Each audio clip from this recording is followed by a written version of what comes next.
যেটা নজরদারির প্রশ্ন অনেকে তুলছেন, নজরদারির কথা বলছেন। এবার অসংখ্য মানুষ একটা জিনিস বুঝতে হবে যে দুর্ঘটনায় এটা অত্যন্ত মর্মান্তিক দুর্ঘটনা ঘটেছে এবং সেই দুর্ঘটনার মাসুল তারাই দিচ্ছেন যারা আজকে ফেরার আছে, তাদের নিজেদের বাড়ির বাচ্চা, বাবা মা, স্ত্রী তারা মারা গেছেন। একটা বাজি ব্যবসায় এটা আমাদের মাথায় রাখতে হবে, এর সঙ্গে প্রচুর মানুষ জড়িত থাকেন, একটা জীবিকা নির্বাহের ব্যাপার থাকে। কিন্তু কোথাও গিয়ে একটা সচেতনতার অভাব আমরা লক্ষ্য করছি। কয়েকটি যে ঘটনা ঘটেছে সাম্প্রতিক অতীতে, আমার বাড়িতে বা আপনার বাড়িতে আমি যদি পেট্রোল রাখি, সেখানে যদি দাহ্য পদার্থ কম্বাস্টেবল মেটেরিয়াল রাখি, সেখানেই গ্যাস সিলিন্ডার রাখি, সেখানেই রান্না করি, সেই খবরটা পুলিশের কাছে প্রত্যেকদিন পাওয়া সম্ভব নয়, মর্মান্তিকভাবে চলে গেল। এই সচেতনতা বৃদ্ধি এটা আমাদের একটা প্রায়োরিটি করে আমরা দেখব। বাড়িতে মজুদ বাজি থেকে বিস্ফোরণ হয়েছে, কিন্তু পাথর প্রতিমার ঘটনায় আগুন লাগার সঠিক কারণ কি?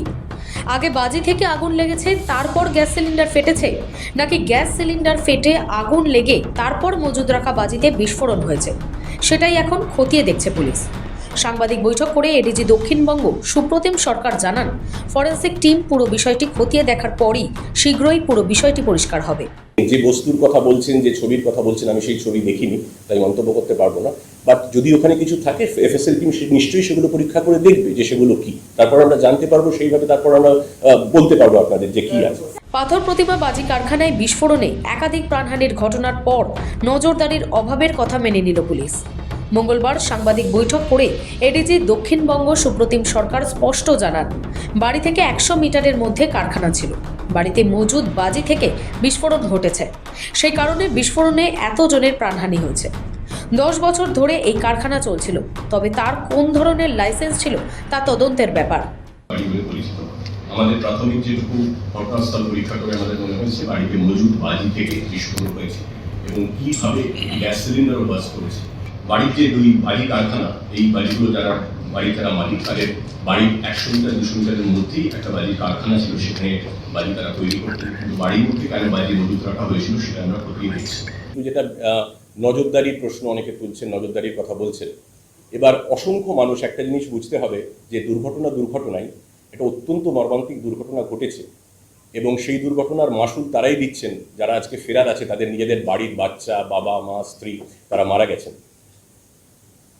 একটা বাজি ব্যবসায় এটা আমাদের মাথায় রাখতে হবে, এর সঙ্গে প্রচুর মানুষ জড়িত থাকেন, একটা জীবিকা নির্বাহের ব্যাপার থাকে। কিন্তু কোথাও গিয়ে একটা সচেতনতার অভাব আমরা লক্ষ্য করছি।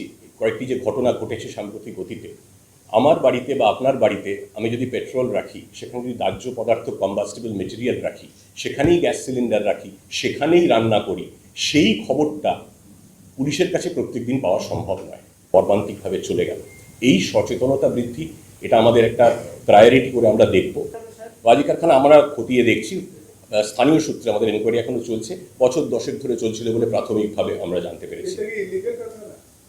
ইলিগাল কারখানা কি লিগাল কারখানা, নথিপত্র কি আছে, তাদের লাইসেন্স ছিল কি ছিল না, সেটা সবই ইনভেস্টিগেশনের ব্যাপার, আমরা বিস্তারিত খতিয়ে দেখছি। সাংবাদিক বৈঠকে এডিজি দক্ষিণবঙ্গ সুপ্রতিম সরকার জানান, পুলিশ জানতে পেরেছে ওই বাড়িতে মজুদ করা বাজি থেকে বিস্ফোরণ হয়েছে। এছাড়া সিলিন্ডারও বিস্ফোরণ হয়, তাতেই আগুন এতটা ভয়াবহ আকার নিয়েছে। তবে আগে বাজিতে বিস্ফোরণ, তারপর সিলিন্ডার ব্লাস্ট, নাকি সিলিন্ডার বিস্ফোরণের আগুনে বাজিতে লেগেছে, সেটা তদন্ত সাপেক্ষ। এর আগে 2022 সালে ওই কারখানার অন্যতম মালিক চন্দ্রকান্ত বণিক গ্রেফতার হয়েছিলেন, পরে জামিন পান। তবে বাজি কারখানার লাইসেন্সের জন্য কোনো উদ্যোগ নিয়েছিলেন কিনা তা তদন্ত করে দেখতে হবে। চন্দ্রনাথ এবং তুষারের বিরুদ্ধে ভারতীয় ন্যায় সংহিতার একাধিক ধারায় এবং West Bengal fire service act 1950-এর 24-25 ধারায় মামলা দায়ের হয়েছে বলে জানিয়েছে পুলিশ। 2022 সালে এই চন্দ্রনাথ বলে তাকে গ্রেফতার করা হয়েছিল। 68.5 কেজি ফায়ার ক্র্যাকার্স তার থেকে বাজেয়াপ্ত করা হয়েছিল। এর আগে তার নিয়ে একটা কেস, একটা রেকর্ড আমরা পেয়েছি। আর কোনো রেকর্ড এদের বিরুদ্ধে আছে কিনা সেটা আমরা খতিয়ে দেখছি। এই দুজনের বিরুদ্ধে, এই চন্দ্রনাথ এবং তুষারের বিরুদ্ধে নির্দিষ্ট ধারায় আমরা মামলা দায়ের করেছি, ইনভেস্টিগেশন চালু রয়েছে। মামলা যেটা রয়েছে 287, 288, 105, 110, 125 and 61 clause 2 BNS এবং 24-25 West Bengal fire service act 1950। বিস্ফোরণের ঘটনা তো এ রাজ্যে কম ঘটেনি, তারপরও পুলিশ সতর্ক হয়নি কেন? সাংবাদিকদের এই প্রশ্নের মুখে পড়ে এডিজি দক্ষিণবঙ্গ জানান, বাড়ি বাড়ি গিয়ে কাউকে সতর্ক করা সম্ভব নয়, মানুষকে সচেতন হতে হবে। তবে এই ঘটনার পর থেকে বাজি তৈরির কারখানা নিয়ে সতর্কতামূলক পদক্ষেপ নিতে চলেছে পুলিশ। আমি নিজে সামান্যতম সতর্কতা রাখবো না। আমি দাহ্য পদার্থ, তার সঙ্গে শিশু 6 মাসের 8 মাসের শিশু নিয়ে সেখানেই গ্যাস সিলিন্ডার দিয়ে রান্না করব, এই সচেতনতাটা রোজ প্রত্যেকটা বাড়ি বাড়ি গিয়ে ঢুকে পুলিশের পক্ষে করা বোধহয় একটু মুশকিল। তো তবু আমরা চেষ্টা করি সামগ্রিকভাবে সবাইকে বলতে যে সতর্ক থাকুন। নিজের বাড়িতে উনি মজুত করে রেখেছিলেন, তার জন্য এতগুলো প্রাণ চলে গেল। দূরে কারখানায় যদি বিস্ফোরণটা হতো তাহলে হয়তো প্রাণহানি এইভাবে ঘটতো না। তাই জন্য সেফ স্টোরেজের ব্যাপারে গুরুত্ব দেবো আমরা, এবং সচেতনতা জোর করে তো আইন দিয়ে হয় না, সচেতনতার ভেতর থেকে আসতে হয়। এটার জন্য আমরা আবেদনই করতে পারি। ঘটনা সাম্প্রতিক গতিতে ঘটেছে ভাবে আমরা দেখতে পাচ্ছি যে আমরা বাজি প্রস্তুতকারক সংস্থাগুলির সঙ্গে আমরা বসবো, আমরা বিস্তারিত আলোচনা করব, যাতে স্টোরেজ বৈধ যেখানে কারখানা চলছে বা যা নথিপত্র নিয়ে চলছে, বাজি স্টোরেজটা যাতে লোকালয়ের মধ্যে না হয় সেই ব্যাপারে আমরা বাজি প্রস্তুতকারক বিভিন্ন যে সংস্থা আছে মিটিং করব। দুর্ঘটনা যে কোনো সময় ঘটতেই পারে, কিন্তু সমস্যা হলো যদি লোকালয়ের মধ্যে ঘটে যায়, লোকালয়ের মধ্যে বাজি মজুদ থাকে, তাহলে মানুষের প্রাণ চলে যায়। এই সচেতনতা বোধটা বাজি যারা ব্যবসার সঙ্গে যুক্ত আছেন তাদের মধ্যে আমরা আনার চেষ্টা করব। অর্থাৎ নজরদারির বিষয়টি কার্যত উড়িয়েই দিলেন রাজ্য পুলিশের বড় কর্তা।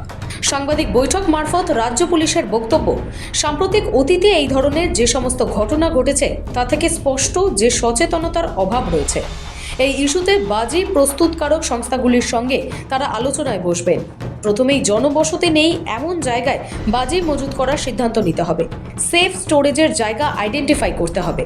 সৌভিক সান্যাল ও জে হাসানের রিপোর্ট, সময় কলকাতা।